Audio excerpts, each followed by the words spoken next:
मुद्दा कब से शुरू हुआ था? 2008 से शुरू हुआ था, जब राखी को मुझसे दिक्कत होनी शुरू हो गई थी। जब हॉर्न ओके प्लीज़ में राखी को रिप्लेस करके मुझे लिया गया था और फिर मेरे साथ कंट्रोवर्सी करके प्रोड्यूसर्स ने वापस राखी को लिया। तो उसमें प्रोड्यूसर्स की एक चाल थी कि मेरे नाम पे पब्लिसिटी करके, शायद उनकी पहले से प्लानिंग थी कि राखी को ही लेंगे, लेकिन उन्होंने पहले राखी को रिप्लेस किया मेरे से और उसके बाद मेरे साथ कंट्रोवर्सी करके वापस राखी को गाने में लिया और मेरे सारे चेक्स उन्होंने बाउंस कर दिया। मेरे शूटिंग से पहले ही मेरा एक चेक बाउंस हो गया था। मतलब उनकी सोची समझी साजिश थी कि ये कंट्रोवर्सी करेंगे, हंगामा करेंगे ताकि ये सब हो जाए, पब्लिसिटी मिले। मैं ये कहना चाहूँगी कि इस तरह के गलत काम करने ही नहीं चाहिए प्रोड्यूसर्स को, क्योंकि अगर मैं गाना कर लेती, वो गाना रिलीज़ हो गया होता, मैं उस वक्त मेरा एक नाम था, मैंने अच्छी अच्छी फिल्में की थी, मेरी आशिक बनाया बहुत बड़ी हिट हुई थी और दूसरे भी गाने फिल्में हिट हुई थी। अगर वो गाना रिलीज़ हो गया होता तो मुझे भी आगे काम मिलता और प्रोड्यूसर्स को भी फ़ायदा होता। वो पिक्चर रिलीज़ हो जाती, वो पिक्चर आज तक रिलीज़ नहीं हुई है।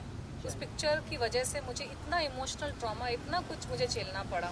उन्होंने अगर वो कंट्रोवर्सी नहीं करी होती, शॉर्टकट का काम नहीं किया होता कि कंट्रोवर्सी करके तनुश्री दत्ता के ऊपर हम ज़ोर ज़बरदस्ती करके, प्रॉब्लम्स क्रिएट करके किसी भी लड़की को अगर आप इस तरह से ट्रीट करोगे तो कोई भी एक ईमानदार जो इंसान होता है, सेल्फ रिस्पेक्टिंग इंसान होता है, रिटेलिएट करेगा ही। आप किसी को परेशान कर रहे हो, चुपचाप कैसे कोई कुछ चीज़ें ना सहनशीलता के बाहर होती है और कुछ आदमी ऐसे होते हैं जिनकी हरकतें आप नहीं झेल सकते। और नाना पाटेकर की रेपुटेशन हमेशा से ऐसी रही है। उसकी एक सिर्फ मैं नहीं, बहुत सारी हीरोइंस के साथ उसके प्रॉब्लम्स हुए हैं।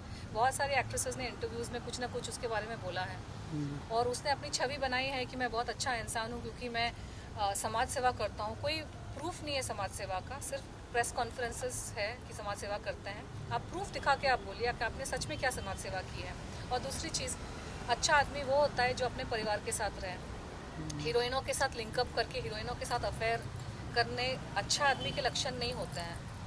ये बात दुनिया को पता है, ये बात पूरी मीडिया में फैली हुई है कि नाना पाटेकर के अपने खुद के फैमिली के साथ संबंध ठीक नहीं है। वो अपनी खुद की बीवी और बेटे के साथ नहीं रहते। उसने अपने बेटे को भी इंडस्ट्री में कोई सपोर्ट नहीं दिया है। अच्छा आदमी के लक्षण वो होते हैं जो अपनी बीवी के साथ, एक ही बीवी के साथ जिससे उसने शादी की है, वो शादी निभाए। बीवी बेवा की जैसे रह रही है और हीरोइनों के साथ अफेयर्स की खबरें हर जगह, आर्टिकल आप निकालोगे ऑनलाइन तो ये हीरोइन वो हीरोइन, वो अच्छे आदमी के लक्षण नहीं है। तो जो पब्लिक में उसने अपनी इमेज बनाई है कि मैं अच्छा आदमी हूँ और ये तनुश्री दत्ता मेरे पे एलिगेशंस लगा रही है, वो सरासर झूठ है। अच्छा आदमी अपने परिवार के साथ रहता है, अपने बेटे बेटियों के लिए वो जान तक देने को राज़ी रहता है। इंडस्ट्री के जो हीरो है, प्रोड्यूसर है, वो अपने बेटों के लिए, बेटियों के लिए क्या कुछ नहीं करता है और इसने अपने बेटे के लिए क्या किया है। अच्छा आदमी की डेफिनेशन वो होती है। तो इसके आसपास और इसका तो नाना पाटेकर का भाई मन्या सुर्वे था, सबको पता है। मुंबई का बहुत ही खतरनाक गैंगस्टर मन्या सुर्वे। ये बात मुझे रिसेंटली पता चली। 2-2.5 साल से मेरे ऊपर अजीब अजीब चीज़ें हो रही थी। असैसिनेशन अटेम्प्ट हुआ, मेरी गाड़ी के ब्रेक फेल किए गए, एक्सीडेंट हुआ, मेरे खाने में क्या मिला के पता नहीं क्या करने की कोशिश हो रही थी। मुझे समझ ही नहीं आ रहा था मेरे साथ हो क्या रहा है 2018 के बाद। खासकर जब मैंने वो प्रेस कॉन्फ्रेंस में सवाल पूछे नाम फाउंडेशन के ऊपर कि ये फाउंडेशन करती क्या है। इसके नाम पे तो डंका बजता है ना, नाना पाटेकर समाज सेवा करते। कौन सी समाज सेवा की है? गांव को अडेप्ट किया, उस गांव में जाके देखिए अडॉप्शन में क्या हुआ है। मैं सवाल तो, संविधान ने दिया है हर किसी को हक। जिस संस्था को टैक्स फ्री स्टेटस का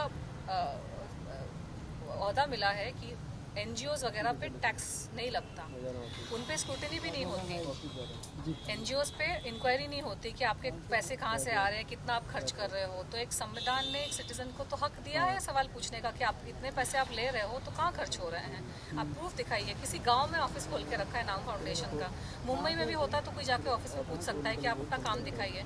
मैंने सवाल पूछा, उसके बाद मेरे ऊपर ये सारी घटनाएं घटनी शुरू हो गई। तो अच्छा आदमी वो नहीं होता जो डंके की चोट पर सीना ठोक के बोले कि अरे मन्या सुर्वे तो मेरा भाई था। नाना पाटेकर की यूट्यूब में वीडियोस है जिसने उसने एक गैंगस्टर के साथ अपने खुद के रिलेशंस एक्सेप्ट किए हैं। तो ये अच्छे आदमी होने के लक्षण है।